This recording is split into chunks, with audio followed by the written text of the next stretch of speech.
Wow, we still have a lot of folks coming in the waiting room. So wonderful turnout today. We're so grateful that you've joined us from wherever you are in the world or the country. We are delighted to have Jailan Adly and Kyla Duffy with us. Jailan and I have known each other for many years through a community called Opportunity Collaboration, folks working to end poverty globally. And I've also seen her work as a recruiter, and I was very grateful when she said, I am offering a webinar for folks navigating shifts in the public sector right now. And then her dear friend, Kyla Duffy, is a resume expert, and they'll both tell you more about their own backgrounds, but we're just very grateful. I participated in this webinar a couple weeks ago that was hosted by Jailan, and it was so useful, and people got so much value. So before I turn it over to them, I want to invite you to do something that is a core wellness practice in our time, which is to single task. So many of us are trained to check our email while we're on the webinar, to listen to the podcast while we're driving, while we're scrolling social media and news updates. And I want to invite you to give yourself the gift of this precious 1 hour to bring your full attention here. Jailan will start us, as is our tradition here at A Plan Coaching, with a centering meditation to begin our time together. And I hope that you not only are fully present for that centering exercise, but for the entirety of this hour. And I've been experimenting with this myself at the invitation of my mentor, Lynn Twist, who wrote a couple of fabulous books, one called The Soul of Money and another called Living a Committed Life. And I've just noticed that when I single task, I feel more grounded, less anxious, more present, more at peace. So I invite you to bring your full attention to this time, unless you're driving, and maybe put a little bit of your attention as much as you need to stay safe, or if you're riding a bicycle or on a train. But mostly, I, again, really invite you to be fully here for this time in order to get the most benefit and just to give your nervous system a break. So with that, let me turn it over to you, Jailan and Kyla, for some introductions. Great. Thanks so much, Sarah. Hi, everyone. I'm Jailan. I have spent most of my career in the kind of social impact space, primarily in global development. So a lot of, my network, folks that I know, my own work with the USAID freeze have really been impacted. We're seeing, organizations overnight not just having to furlough, 80 to 100%, but some of them will likely not make it in the next 3 months. So it's massive, devastating, rapid shifts that, are impacting folks that are on the public sector side, right, within USAID itself and other federal entities that we are also seeing potentially lose funding or be cut. And then the implementing partners, be it private sector or corporations, but they were implementers, right, of this. So the presentation is focused with those folks in mind. So it is kind of coming from that perspective, but there are things in it that will also, make sense for anybody who's kind of looking at a career shift. But just to kind of give you the context of why some of the way the presentation is going to go is from that perspective. And like Sarah said, because we're recording, I'll sort of go through the presentation without stopping and taking questions. Then we'll stop the recording and then we'll open it up for questions so that we can allow, you to feel free to be able to ask questions and answer. I'm going to pass it on to Kyla to introduce herself. I'm super excited that she's here. She's been with us on the other presentation as well. She brings some really great kind of direct skills in terms of resume writing and cover letter writing. So I'll let her introduce herself. Thank you so much for the introduction, Jailan. And also, Sarah, thank you for that centering moment and thought, because I definitely struggle with trying to multitask at all times. And it's good to remember that we can spend an hour here just doing this. So thank you. My name's Kyla Duffy. I am your career alchemist. I specialize in resumes, LinkedIn profiles, and job interview prep. been doing this for 10 years.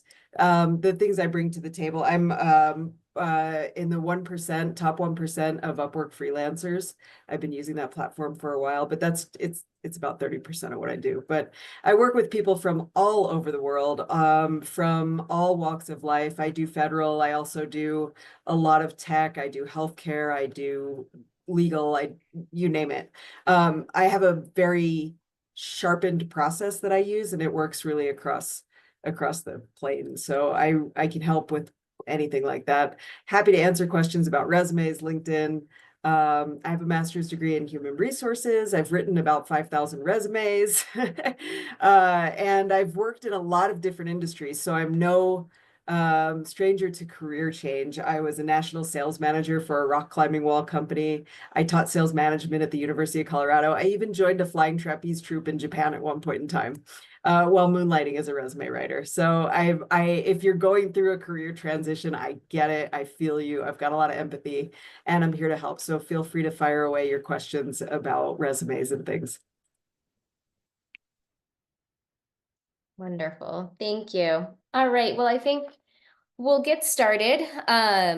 So to kind of get us grounded, I'm going to pull this up, but I'm going to read a poem.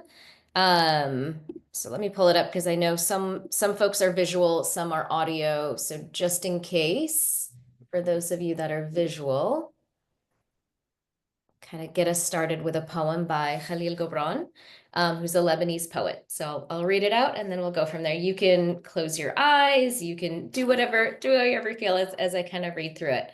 And I picked this poem because I think, this is a moment of a lot of uncertainty and folks are, feeling fear and feeling anxiety. And so, this poem kind of resonated with that. Okay, let's take a deep breath in.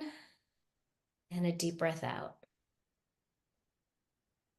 It is said that before entering the sea, a river trembles with fear. She looks back at the path she has traveled, from the peaks of the mountains to the long winding road, crossing forests and villages. And in front of her, she sees an ocean so vast that to enter, there seems nothing more than to disappear forever. But there is no other way. The river cannot go back. Nobody can go back. To go back is impossible in existence. The river needs to take the risk of entering the ocean because only then will fear disappear. Because that's where the river will know it's not about disappearing into the ocean, but of becoming the ocean. And so, for me, I think that poem resonated because everything is going to change, right? The rapidness of what has come means that we will likely not be able to go back to the way it was. And so as the river, we're going to have to go into this ocean and figure out how to rebuild, but it's going to be a rebuilding is kind of an incorrect choice of words, right? It's building a completely new ecosystem and a new way of doing the work that we have done, because it won't be able to be the same structure. And I think a lot of us are balancing the immediacy of what happens now to us, to our families, what happens now to our colleagues, what happens now to a lot of the beneficiaries that we were serving. And then the world, right? Like it's just like this compactedness of worry. And so, all of that's going on, and you might also be looking for not just a new job, but pivoting completely while 50,000 plus other people are also trying to pivot, right? It is a lot to take on. You're also, there's loss, right? There's grief in this. And so giving yourself space to grieve for yourself, for your organization, for the work, for your colleagues, for the people that you worked with. So I really encourage you to find what works for you to ground yourself. Everybody's different, right? For some, it's meditation. For some, it's gardening. So like find that thing and use it as much as you can to ground yourself, because there's a lot of noise coming at us right now, right? Like it's just like constant noise, constant inputs. It's a lot on the nervous system. And then ultimately, like trust your gut. You're going to know more than anyone else what you need to do next. So in finding that center, I want to share one that has worked for me. I have a bit of, a little bit of an ADHD brain. So sometimes meditation doesn't always work. In the last 6 months, I spent some time in San Miguel de Allende in Mexico, and I was working at the San Miguel Writers Conference. And to prepare myself for that, I started rereading The Writer's Way. And what I really loved about that was the morning pages. And I adapted the morning pages to be morning and evening pages. And the idea of that is to take 3 empty pieces of paper in the morning and just let it out. No structure, free form, whatever needs to happen. It allows you to kind of like put the worries you wake up with to the side. And I started doing it in the evening to kind of, put the worries that I have during the day to the side as well. So let's take 2 minutes right now. Just grab a piece of paper if you can, as long as you're not driving. And let's just ask the page to hold on to your worries so that you can, come to the rest of the presentation in a way where you can absorb it, be able to ask questions and kind of take it all in. So everyone just grab a piece of paper. I'll put kind of 2 minutes on the clock. And again, just free flow. Everything that's coming out, just ask the paper to hold it and get that written down.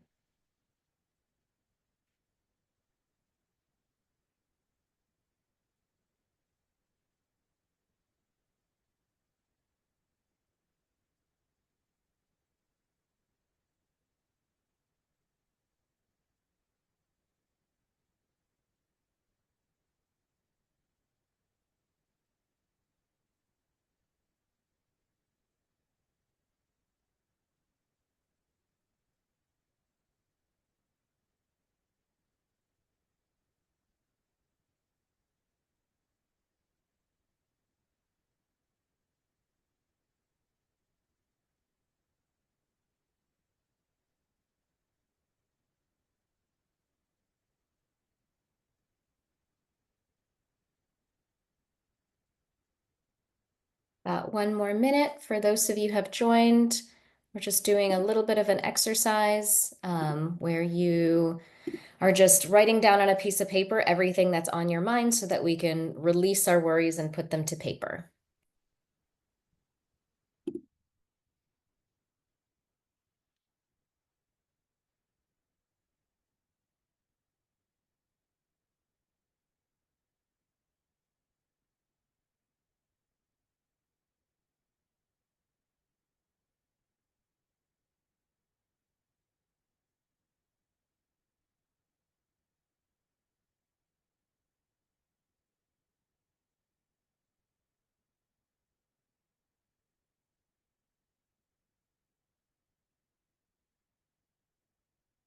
All right. All right. We'll wrap up last thoughts and then I will keep going. Okay, so for those of you who, have already needed to start looking for what's next, or are worried that that might come, or, are like, I need to start making some moves because we don't know where the sector is going to be. You're probably asking yourself kind of what now, right? What are the different paths? There's different option. There's the foundation route. There's going to corporations. There's going to social enterprises, right? Businesses that are still doing good, helping folks that are set up as businesses. There's staying in the nonprofit sector, right? There are domestic nonprofits and there are international nonprofits that didn't depend on USAID. But I would say, especially on the global side, that foundational base was so large that we haven't seen all the shifts that are going to happen, right? Phase 2, as the market gets more competitive for funding, that's still going to destabilize even those that didn't necessarily get USAID funding. And, we're still waiting to see what happens on the domestic side with the potential federal budget cuts that have been talked about and threatened and all of that. So yes, the nonprofit sector as a whole is a little shaky. There's going into academia. There's taking on different government roles at the local and national and even regional levels. I've heard a lot of people say, it's time to go into state politics, because if it's going to be states making the decisions, then let's make sure we have, strong folks in those roles. There's switching to other bilateral, multilateral implementers who were not impacted. Those are smaller, right? USAID was the biggest in terms of the government funding that are, doing this type of work. The Europeans, the Australians, the Canadians, yes, they have funds, not much, and we're even seeing rollbacks on that. So a little bit harder, but depending on what your network is, that's potentially an option. And then a lot of, folks are thinking about either starting their own business or their own consulting practice. So different paths. I also want to just talk a little bit about recruiters so that you know who you're talking to, depending on the type of recruiter there are. So you've got internal hiring, and then you have a company or an organization that outsources their recruitment to an external recruiter. So if you're working with an internal team, that's likely going to be two ways, right? Depending on the size of the organization or company. If it's small, you might just be working with the hiring manager, who's actually going to be your boss, and an HR lead, which means that they typically don't have the bandwidth to do active recruiting. So they are likely just taking in people who are applying and then reviewing that and then moving forward with folks that way. They're likely not going out and doing outreach because, again, they don't even have the bandwidth to have an in-house recruiter. So, with that one, if you have connections, try to leverage your network. The hiring manager typically will say no to calls after it's gone live, which is why kind of activating that network is really important beforehand, so that they hopefully know who you are before we get to that. If an organization is larger, and a lot of the large corporations are this case, they're going to have internal recruiters and like a whole talent acquisition team. In that case, the recruiters are likely doing active recruiting, which means they're doing research to try to find the people that they want, not just taking passive applications coming in, right? So they're doing both. Larger corporations at this point, if they have that large of a team, are also probably having AI look through resumes, right? So then that's when it's really important. And we'll talk a little bit about this of, if you're switching sectors, making sure that your resume and your cover letter switches language, right? That you're talking to that sector that you're applying to, because AI is going to likely play a big role in that.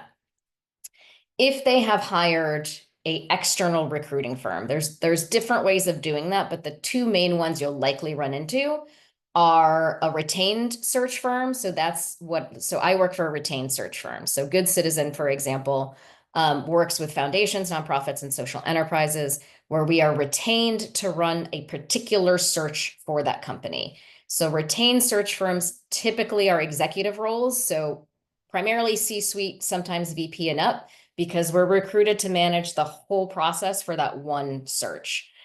So we are going out and doing very specific strategic outreach for that particular role, for that particular organization. A contingency recruiter, you may or may not see that.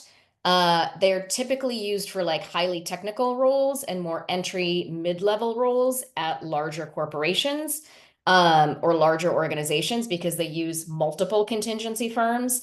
And then that's a bit more of a numbers game, where the contingency firm is trying to like send them a bunch of people because they only get paid if that company selects one of their candidates versus another contingency recruiter that sent them someone. So again, more technical, managerial, entry-level roles, but those are the types of recruiters you're going to run into. In terms of reaching out to recruiters, understanding that recruiter lens is going to get you further. So, a retained search firm, if you just reach out to us and say, hey, what can you place me in? That's missing the mark, because we are specifically working on these roles, right? So if you're going to reach out to a retained search firm recruiter, it makes much more sense if you look through what they're working on and say, hey, I saw these two roles. They look pretty close to what I'm looking for. I wanted to share my information. Or if you are like very much aligned with something they're recruiting for, then reaching out and saying, I'd love to learn more. Some retained recruiting firms will do what we call outreach calls, where I will have conversations before you even apply to answer your questions. Some don't. The larger firms, less so, smaller firms, more so, but it's not an exact science. So you can ask, and it'll usually say in the position profile, like you can reach out to us if you have questions or not. So understanding that will be super helpful. Okay.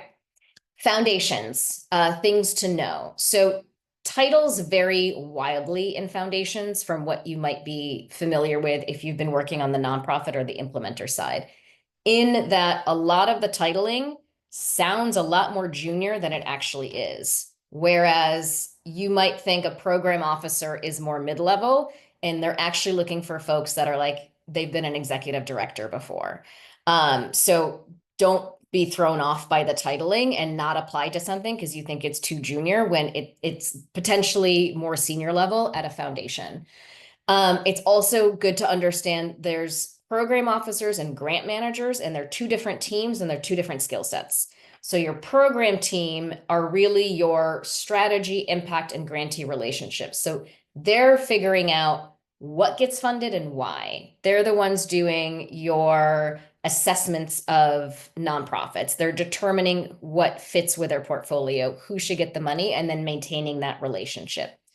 Your grants managers are then, once a grantee is selected, the grant manager is processing the compliance piece, right? It's compliance, it's the financials, it's the grant process. So how the funding is managed. So depending on what your background is, right? If you're compliance and finance, grant management's going to be a good fit. If you're more the subject matter expert, program officers. But we see people get confused by that a lot, and we'll get applications that don't quite fit into that. Things to know. So historically, foundations were kind of known as being a bit of a glass ceiling where they wouldn't take nonprofit folks and only people who had been in philanthropy. That's shifted.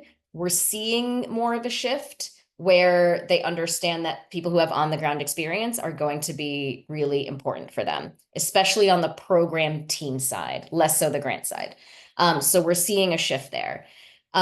Things like re-granting experience. So if you worked at an organization that was doing re-grants of USAID funding, that, those are things that you can transfer. Capacity building, research, M&E, or issue-specific expertise is highly valuable for foundations. Some foundations also go beyond traditional grants, and they're engaging in impact investing or blended finance models. So if you have that experience, that's also highly valuable. Team structures, foundation jobs are pretty secure. There's very little turnover. However, you've got some foundations like Hewlett, for example, that does term limits because they want fresh ideas to come in. The institutional foundations, your Gates, your Rockefeller, Ford, Hewlett Packard, typically have structured processes and large teams and large talent acquisition teams. So they're going to run more like your larger organizations, even in terms of like, you might know someone in this department and they have no idea about somebody else in another department that you're interested in, right? They're a bit siloed in that. Family foundations tend to be more flexible and have unique governance dynamics, especially if the families are still involved. They typically hire from within their network, and sometimes they don't even go public. And so using your network is important if you're interested in going into the family foundation or family office route.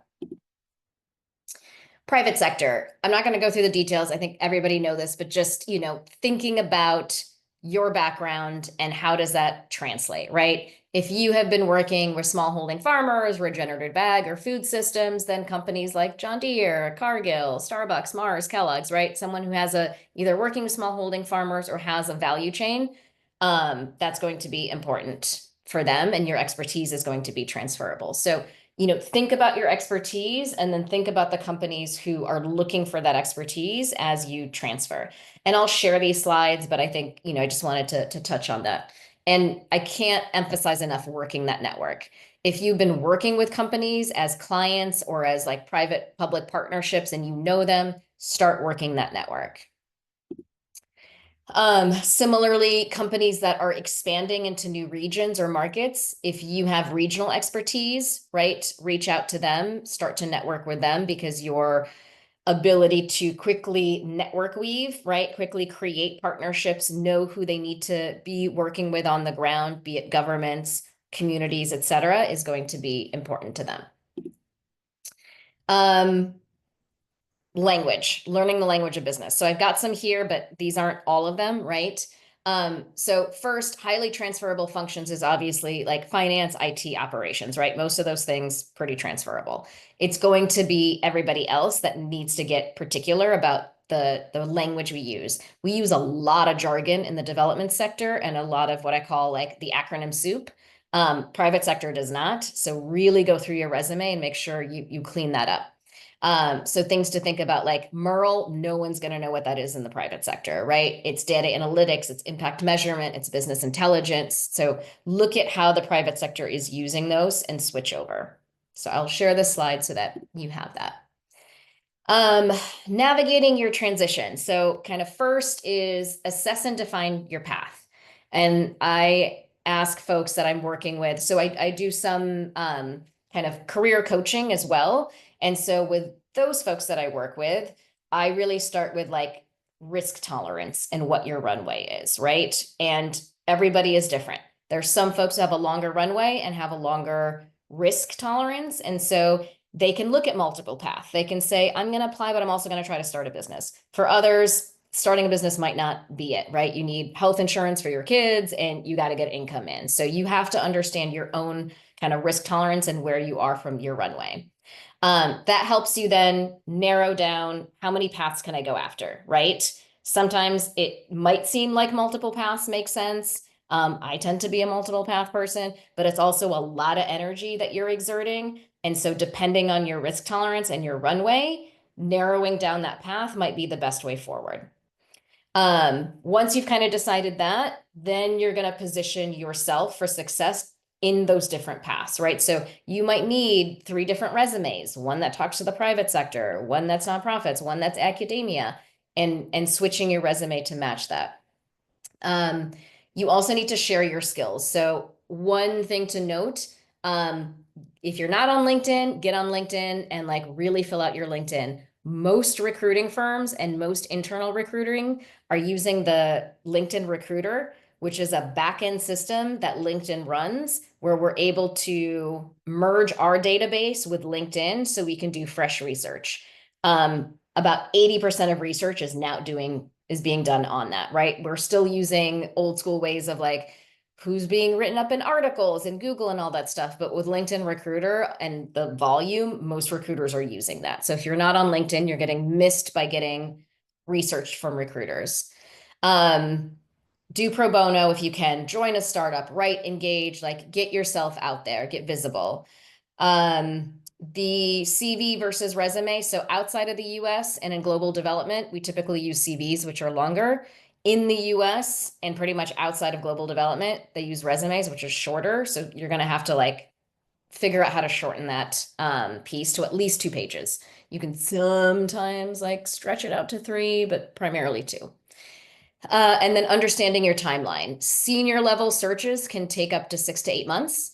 And that's just supply and demand, right? There are less roles at the senior level. They tend to be needing more experience within that niche. And so they tend to be longer to find a role that happens to be open, right? Mid-career entry-level searches typically moves faster. If you are a specialist, you tend to go faster, especially if you have like a really unique background versus generalists. Some do's and don'ts. So networking. I wish I could say that warm connections and your network aren't the way to do it, but it just still is.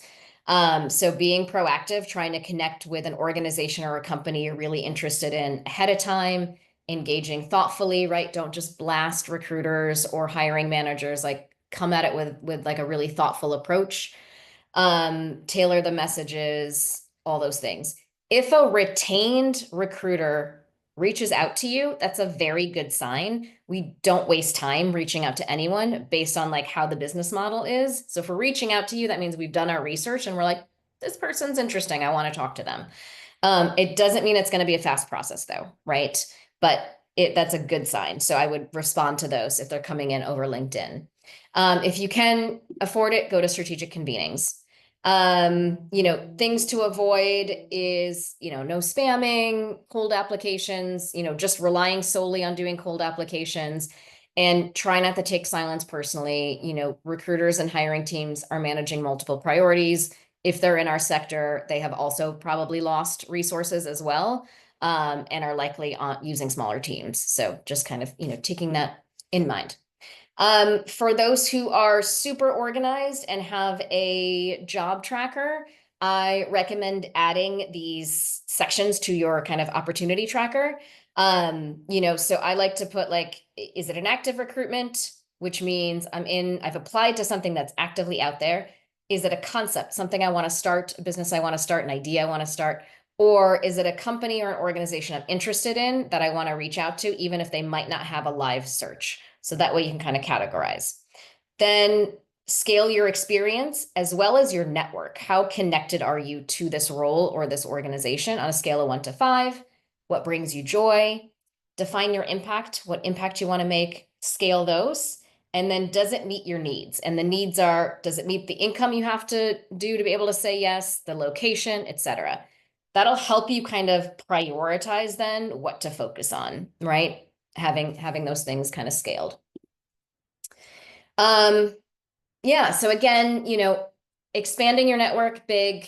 I say expand your network, but tighten your advice circle. Everybody's gonna have advice, and it can get a lot with everyone giving you opinions, and you know best. And so I tend to, in moments of looking for, the next step, tighten my advice circle to a small circle of folks that I go to. Otherwise, it's too much input coming in and hard for me to really listen to my gut. So expand the network, tighten the circle, try to filter out the noise. I'm seeing a lot of noise out there, and just everyone's trying to be helpful, but it can also overwhelm the system. Stay curious. You never know what's around the corner. Oftentimes, it's something that you didn't think, and you follow a curiosity path. Find ways to show your skill set. And then the last one is, right, finding that centering piece. I like to create a playlist for my search, where I kind of put the music on that I want to become, or I do like my last chapter or my life chapters. And it helps as you're going through different things to just have like a playlist to go to. The next slides are just resources. So I'll send these, but I'll tell you what's in here. This is a list of a bunch of recruiting firms. So the first ones are ones that work on social impact and nonprofit.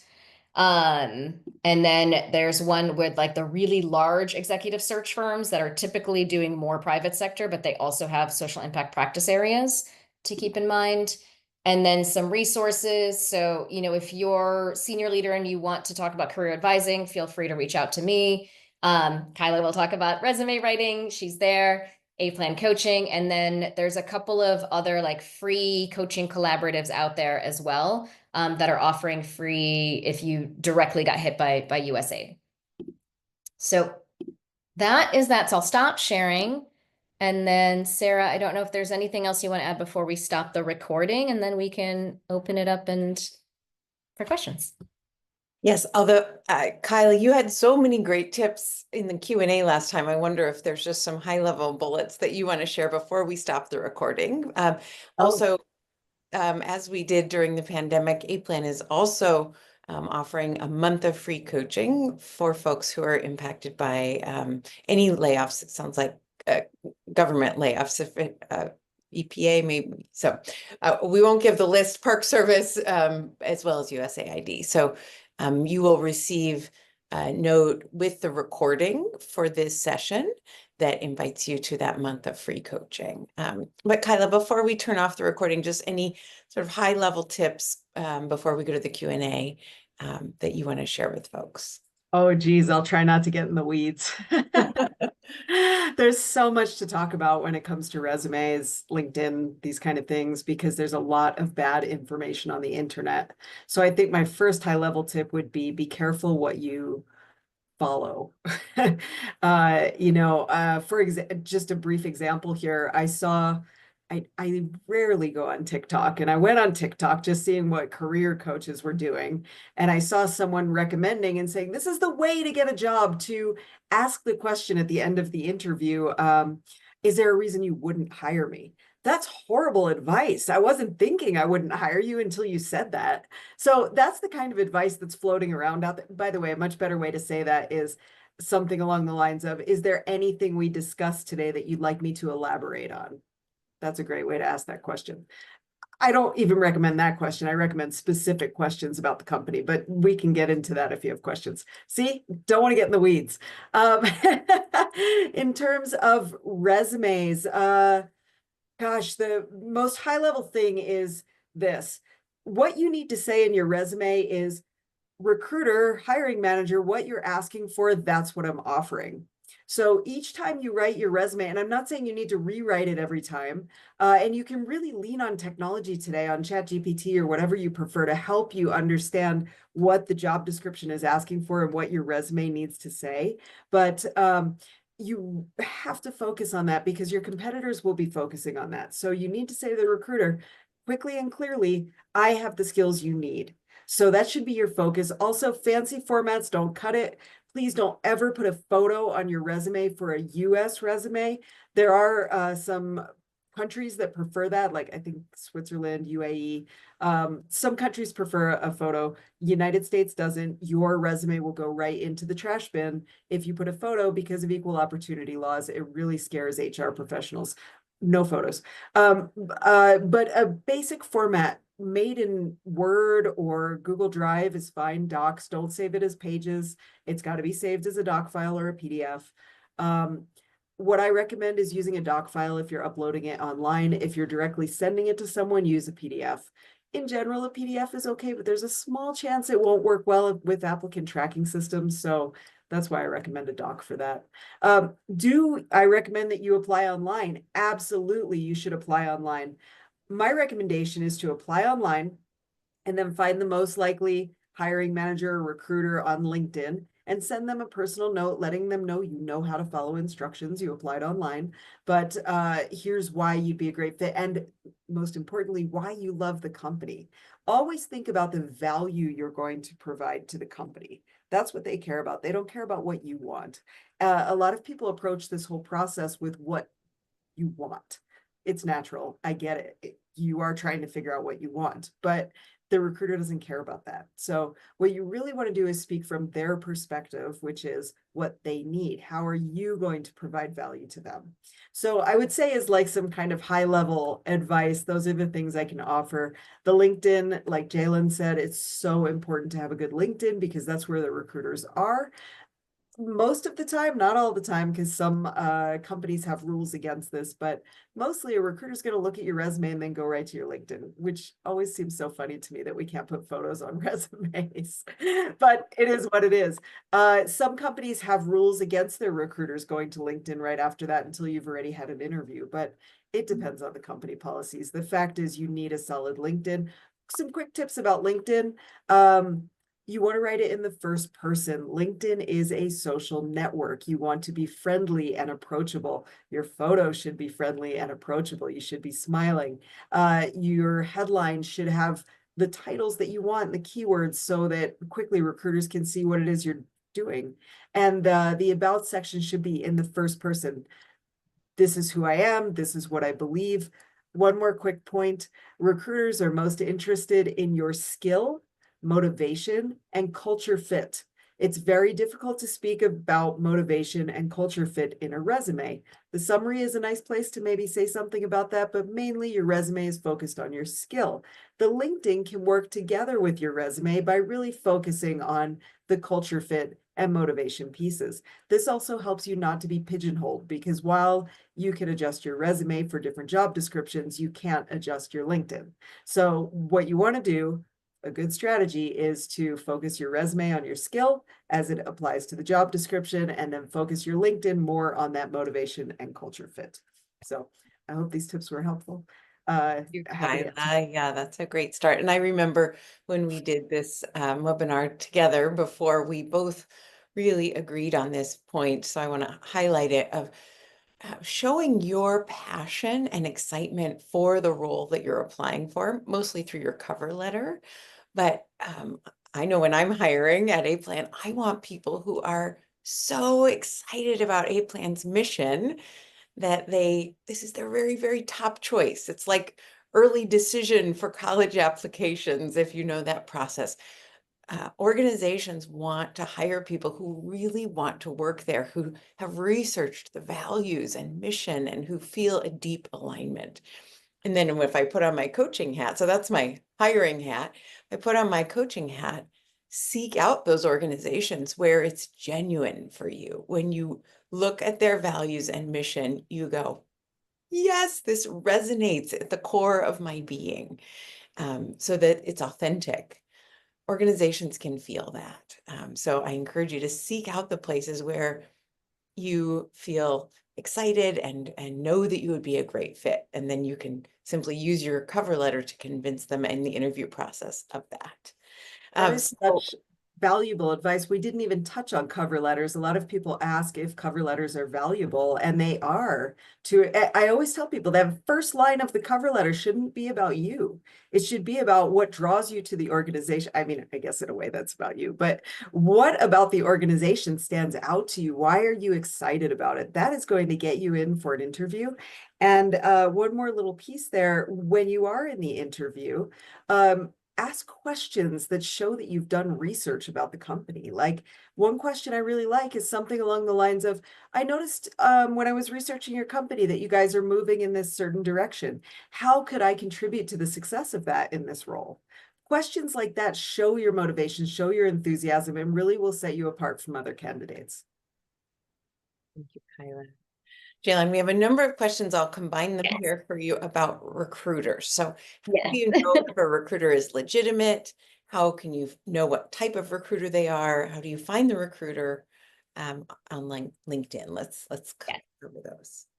Yeah. So knowing if they're retained or not, if you look at the job description, it'll usually say we've retained this search firm, or you'll see that the person that you're sending or connecting to, the email's different than the company, right? So usually in the job description, it'll be super clear. I also included that list of all the recruiting firms so that you can start to follow them. Some of them will post their positions. Most of the ones that work in the social impact space post their position for transparency. The larger ones that work with the private sector typically don't. That culture hasn't shifted there. But that way you can also know what are the main recruiting firms, right? So if someone sends you something on LinkedIn, go check their LinkedIn. And if they're working for what looks like a legitimate recruiting firm, then you know that they are a recruiter. If they're not on that list, like, go look at the website and you'll quickly be able to decipher if it's a legitimate recruitment firm or not by their LinkedIn and by their website. If anybody approaches you and says, I'm going to go out and find the jobs for you, I would really big question mark. That is not the typical business model. There are some people that will do that. I would be very wary. I would do a lot of questions and research and asking for things before they do that. There is career advising and coaching, but career advising and coaching, we typically will not say that we're going out and searching for you or matchmaking. So be careful of anyone who promises that they're going to go do the looking for you and then match you. So just kind of be wary of that. The recruiters are usually always working for the company, either as an internal or they've been hired by that company as an external recruiter. Jailan. And folks, I put it in the chat, but if you want to ask a question live, we welcome that very much. We'll turn off the recording. Just go ahead and raise your virtual hand by clicking on the react button. You can also just unmute if that's easier. Until that happens, we'll keep going with the questions that have been posted in the chat. So we have one on tips for avoiding ageism. Yeah. That is a hard one because it's internal bias, right? And you don't know the person who's reading it, what their bias is. Like have told people to scrub their dates sometimes from like grad, especially not from the work, but from your education. So like your BA, scrub your dates. And then, that is you hope that the person who is reviewing is a professional and they're not doing that bias, but that bias does exist. And so just making sure that, if you want to update your dates, also, if you have had a really long career, you don't necessarily need to include like everything from your teens and your 20s on your resume, right? So you can kind of keep that there, and so it doesn't look as long. Kyla. Thoughts on that one? Yeah, I got a lot of thoughts on this one. I'm very angry at LinkedIn because there's no way to write your experience section without including the dates. You have to fudge your way around it. LinkedIn is the hard one. Yesterday I was doing this. This was a tough one. Example, I had a client who has been teaching for the last, let's say, 15 years, but before that had at least 10 to 15 years of experience in the private sector doing various work that was more applicable to the business analyst role she wants now. So in LinkedIn, what I did, we don't want to put the dates. We can't really put that in there. So under the first, her prominent experience of teaching, I actually wrote an early career success section right there in the experience section, just so it would get there. And I also referred to it in the about section. You can see my recent work experience here, but early in my career, here's what I was doing. So that's a way to get around that. As far as resumes are concerned, 100%. And the LinkedIn too, don't put dates on your education. Either it says your education is fresh or it says your education is old. So putting dates never really helps. Someone's mentioned about alumni associations. I think it's not worth the risk. You can find the alumni association regardless. On the resume, you can do an early career success section that has whatever's relevant from your early career in an abbreviated format without dates. So that's what I would recommend to avoid ageism. Rule of thumb is that I think about is look in general, the jobs you're applying for, how many years of experience are they asking for? Let's say they're asking for 7. If they're asking for 7, I'd go 10 to 12. If they're asking for 10, I might go 15, but you don't want to do more than that. Thank you both. Resumes being read by AI. Any advice for navigating that? And more information and insight into what are they looking for? What Somebody is the asked me the other day if I use AI when I write a resume, and my answer to them was, you're nuts if you're not. So first caveat, AI is a thought partner, not a thought replacement. You should use AI to augment your process for writing and revising your resume for different job descriptions. You should not use it as a replacement for your brain. So let me just be sure the question is clear. For resumes being read by AI, I don't Yeah. know. Yeah, okay. I'm getting there. So most resumes are going to be read by AI, yes. And that's why I'm saying it's really important to use AI in your process so that you can get a gauge of what AI is going to say. There's tons of tools out there that you can pay for. I just like to put it in my resume into ChatGPT and ask on a scale of 1, put the resume in the job description and then say something along the lines of, on a scale of 1 to 10, rate this resume against this job description from human and ATS perspectives. That is specifically the prompt that I use. And then I get a score. And in addition to that score, I get advice on how I can align it better. Note that I asked from AI and human perspectives, which is funny to ask a robot for a human perspective, but it is helpful to see, well, what's the robot seeing here on both levels. Your resume is going to get read by AI if you submit it online. That's 95% of what's going to happen. And you used an acronym of ATS. I just used my AI Gemini to ask what that was because I didn't know. Is it applicant tracking systems? Oh, how funny. Yeah, ATS is applicant tracking systems. A lot of people ask me about ATS and they probably don't even know it stands for applicant tracking systems. They are glorified filing cabinets. They're not something to be afraid of. There's this push and pull with it. I know recruiters get and Jailan, you can speak to this, recruiters get frustrated about all these services out there online to align your resume with ATS and whatever. There's a lot of misinformation out there about it, but mainly, if you write your resume well, if you say to the recruiter what you're asking for, that's what I'm offering, you're going to do fine with the robot too. Yeah. And I would just add again, know the recruiter, right? If they have outsourced it to so as an executive search firm, I read every single resume and cover letter. The reason they went to us is because they're looking for a high level person and they don't want the AI to be looking for it. The larger executive search firms have now started also to use AI, right? So understanding that. So with the next question, even on the cover letter writing, where if you're submitting into Google, you're probably going to need your resume and your cover letter to really have the keywords.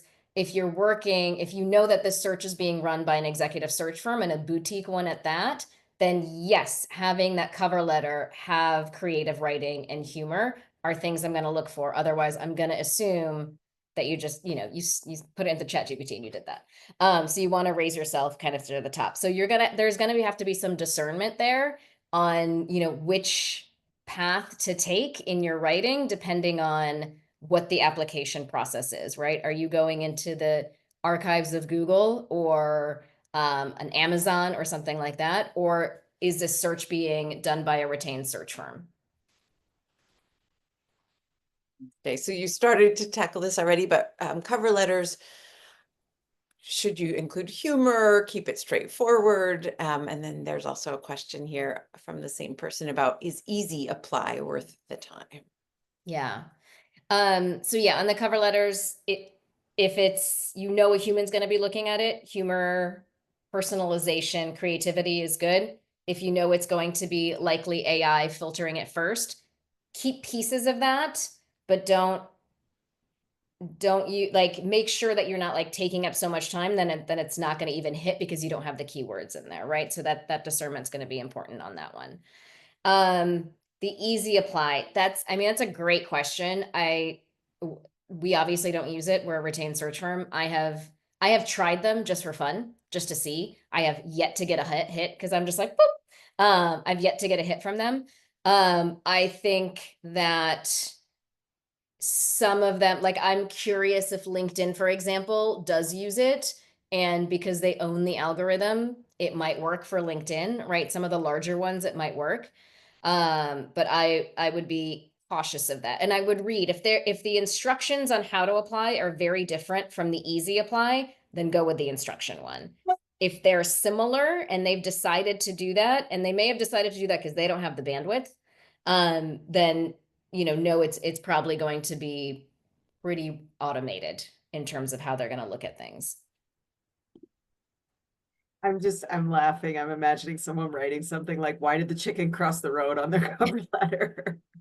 Humor is so subjective. You got to be real careful about that. But like we talked about, creative writing is important, and you don't want it to look like it was generated by a robot. There's so many things you can do. Junk in, junk out, good writing in, good writing out. I do lean a lot on AI, and I feel like if you give it good prompts and if you give it examples of your writing and say, write in the same tone and voice of me, you can get a better output. I bring it up a lot because AI is the future. It's the world we're living in now.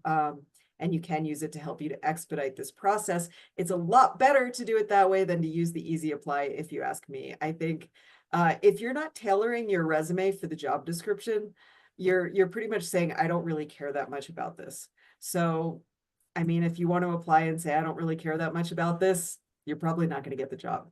Yeah. Yeah.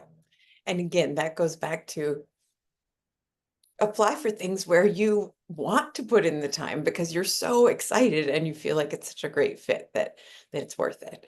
Quality over quantity. Yes, yes. Jailan, in your presentation, you had talked about high impact events. So what kinds of events, how should we work the room, what to bring with us when attending, etc. Yeah, I would look at the conferences and convenings that not only the company or the organization you want to work for is going to, but the role position, right? Like the team, the roles that you want, those are the conferences and events that they're going to. Everyone's different at networking. I personally am a relationship building networker. I've worked for places that tell me I have to bring in, a certain amount of business cards. And I have said our time together is probably going to be limited because that's not how I build relationships. So, I think relationships it might be slower, but they are key. And, a relationship that might not seem like an exact fit could lead to something that is, right? And so I look at networking as relationship building, and finding people that, you connect with and have your back and all of that versus going to something and just like doing the hard sales pitch and trying to do that. That rarely works. It can, but I tend to do it on relationship building. And then I'll go to the next one, which is what I about just it? chime in there Yeah, quick, not yeah. to say, it's another place where quality over quantity really matters. And I encourage folks to focus on what you can contribute.